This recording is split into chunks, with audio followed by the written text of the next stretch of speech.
Greetings, MBAP 516 online MBA students. This is Dr. Jaros with a video explanation for how I graded Exam 3. So let's look at question number 1. According to basic principles of management, how should the pay of workers and managers differ? Is profit sharing a good method of compensation for either? Explain. First, according to Fayol, pay between workers and management should differ in two senses. First, because managers contribute more to the money making of the organization and are responsible for its bottom line results, managers, generally speaking, should make more money than do workers. Also, the mode of payment between workers and management should differ. Workers should be paid based on hourly wage rates or piece rates or bonus systems that tie their pay directly to the productivity of the jobs they are performing. In contrast, because managers are in theory on call 24 hours a day, it's not practicable to pay managers an hourly wage. Therefore, managers should be paid via a salary. Also, regarding profit sharing, Fayol believes, first of all, that profit sharing is a very poor method of payment with regards to workers. He believes that for a number of reasons. First of all, Fayol believes that the individual worker contributes extremely little to profits, such that even if it was possible to calculate how much profit a particular worker was contributing, chances are it would be an extremely small sum, maybe a couple dollars a year, and therefore not really worth anything for the organization to pay out either on their own part, and it wouldn't be of much value to the worker either. Also, Fayol argues that there is no such formula that has been found. It simply is impossible at this point in time to calculate a worker's contribution to profits. So that makes it impractical. Also, the problem arises in many organizations is that they aren't profit-oriented. Some organizations, like state government agencies and nonprofit organizations like charities, are not designed to earn profits. So their workers in those kinds of organizations cannot be paid via profit sharing. With managers, the situation is a little different. Fayol argues that for junior managers, the situation is largely similar to what it is for workers. Junior managers make some contribution to profits, but not a great enough contribution such that it would make a significant difference to their paycheck. It's only among top-level executives where profit sharing makes sense, because it is the top-level executives who are responsible for whether a firm earns profits or not. But even in that case, profit sharing is not necessarily a good idea for all executives, because once again, many executives work at organizations that are not profit oriented. They work for not-for-profit organizations, government agencies, and the like. And also, there's the problem of, what if an organization doesn't earn a profit in a given year? If an organization doesn't earn a profit, then there is no profit to be shared, and people could be left without pay. So Fayol does not have a very positive view on profit sharing. The only possible situation where it could make sense is among executives of some kinds of firms. All right, so let's turn our attention to question number 2. What is the informal aspect of an organization? Should managers seek to eliminate the informal dimensions of their organizations? Explain. Well, first of all, the informal aspect of an organization is simply all aspects of an organization, everything that goes on in an organization that is not part of the formal framework of the organization. So to understand what the informal aspect of an organization is, we first have to understand what the formal aspect of an organization is. The formal aspect of an organization is everything about an organization that is official, everything that is written down in the official rules, policies, procedures, strategic plan, and manuals of an organization. Everything that is included in the legal charter of an organization. Those are the official aspects of an organization, and the official aspects are the formal aspects of an organization.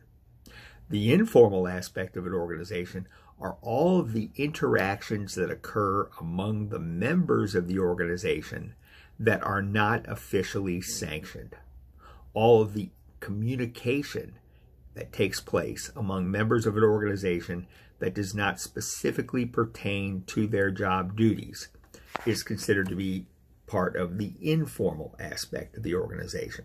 The informal aspect of an organization cannot be found in any rule books, policy handbooks, procedure manuals, etc., because it emerges out of the human interactions of people at work. Regarding the second part of the question, should managers seek to eliminate the informal dimensions of their organizations? Explain. By and large, the answer to that question is no. Okay? And the reason it is no is, first of all, it's impossible to fully eliminate all of the informal interactions that occur in an organization. You would have to replace human beings with robots to do that. As long as organizations are staffed by human beings, people will interact informally, regardless of what the rules and policies and procedures have to say. So first of all, it's an impossible task. Second of all, in most cases, it would be an unwise thing, even if it was possible, because the authors emphasize that in many cases, informal interactions and practices and behaviors arise among employees to handle problems and issues that were not contemplated by the official rules. In other words, an employee encounters a situation on the job. There is no official rule that was written to handle that situation, okay? Or maybe the official rule is unworkable or is not likely to result in a good outcome. So on their own initiative, the employee comes up with an informal solution. These kinds of informal solutions are often very beneficial to the organization, such that if the manager, was able to stamp that kind of thing out, they would be doing harm to the organization.